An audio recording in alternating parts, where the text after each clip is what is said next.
कभी सोचा है, पुराने जमाने के जो भूत प्रेत होते थे वो इंसानों के डर से ताकत पाते थे, लेकिन आज के जमाने में जब दुनिया इतनी बदल गई है तो क्या उनकी जरूरतें भी बदल गई हैं? हमारी कहानी का सबसे बड़ा रहस्य असल में इसी सवाल में छुपा है। तो कहानी शुरू होती है 3 दोस्तों से, रहीम, विक्रम और दिनेश। तीनों एक मजेदार रोड ट्रिप पर निकले थे। हंसी मजाक चल रहा था, अनजान रास्तों पर गाड़ी दौड़ रही थी और वो इस बात से पूरी तरह बेखबर थे कि उनकी गाड़ी में एक बिन बुलाया मेहमान भी सवार होने वाला है।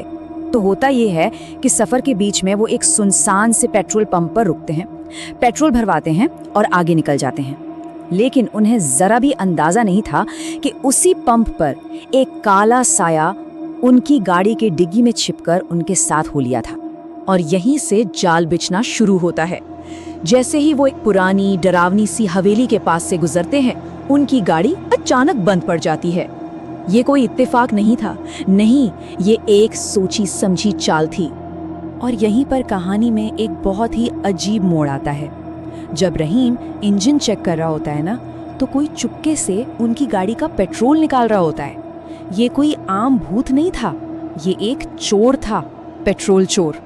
धोखा इस खेल का सबसे बड़ा हथियार था।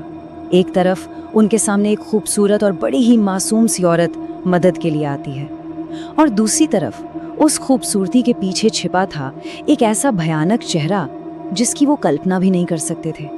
और वो अपनी चाल चलती है सिर्फ इन चंद शब्दों से, क्या मैं आपकी कुछ मदद करूं? उसकी आवाज में इतनी मासूमियत थी कि तीनों दोस्त उस पर भरोसा कर लेते हैं और उसके साथ उस भूतिया हवेली की ओर चल पड़ते हैं।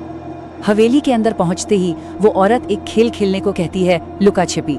दोस्तों को ये बस एक मजाक लगता है, लेकिन वो ये नहीं जानते थे कि इस खेल में जो पकड़ा जाएगा वो दोबारा कभी नहीं मिलेगा। अब माहौल में तनाव घुलने लगता है। पहला शिकार बनता है विक्रम। उसे एक बहुत ही खूबसूरत और रहस्यमयी आवाज सुनाई देती है और वो उस आवाज का पीछा करते हुए हवेली की गहराई में चला जाता है। हवा में अचानक एक पुराने गाने की धुन गूंजने लगती है, तेरी याद सताए दूल्हे राजा तू आजा। ये आवाज इतनी मीठी थी, इतनी मोहक थी कि विक्रम खुद को रोक ही नहीं पाता और उस आवाज के पीछे अंधेरे में चलता चला जाता है। और फिर हवेली की खामोशी एक दिल दहला देने वाली चीख से टूट जाती है।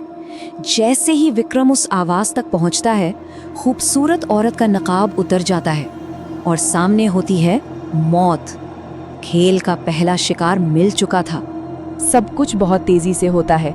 विक्रम मारा जा चुका है।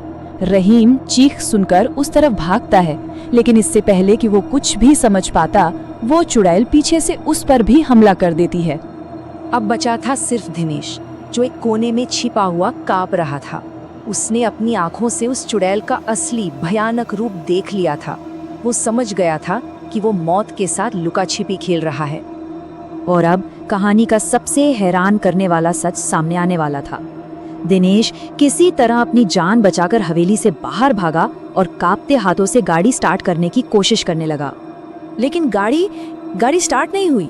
और तभी अंधेरे से निकलकर वो चुड़ैल उसके सामने आ खड़ी हुई। उसके हाथ में एक बोतल थी जिसमें वही पेट्रोल भरा था जो उनकी गाड़ी से गायब था। अब जाकर सारी पहेली सुलझ गई थी। पता है ये कौन थी? ये कोई आम चुड़ैल नहीं थी, ये थी पेट्रोल चोर चुड़ैल। एक ऐसी आत्मा जिसे इंसानी खून की नहीं बल्कि पेट्रोल की प्यास थी। और फिर दिनेश ने अपनी आंखों के सामने जो देखा उस पर यकीन करना नामुमकिन था। चुड़ैल ने उस चुराए हुए पेट्रोल को बोतल से ऐसे पिया जैसे कोई पानी पी रहा हो, और फिर उसने अपने मुंह से आग का एक गोला उगला, एक भयानक अजीब सा रिचुअल। और ये सब करते हुए वो गाना भी गा रही थी, एक तू ही यार मेरा मुझको क्या दुनिया से लेना। सोचिए, ये सीन जितना डरावना था उतना ही अजीब भी, और यही बात इस कहानी को सच में यादगार बनाती है। तो सवाल ये है कि वो ऐसा कर क्यों रही थी? जवाब बहुत सीधा था, पेट्रोल ही उसकी ताकत का राज था।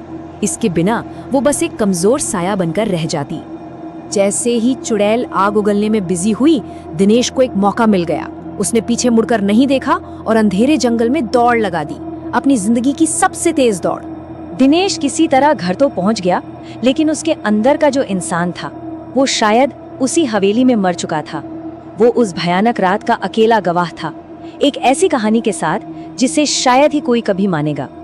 तो ये कहानी हमें एक बड़े ही दिलचस्प सवाल के साथ छोड़ जाती है।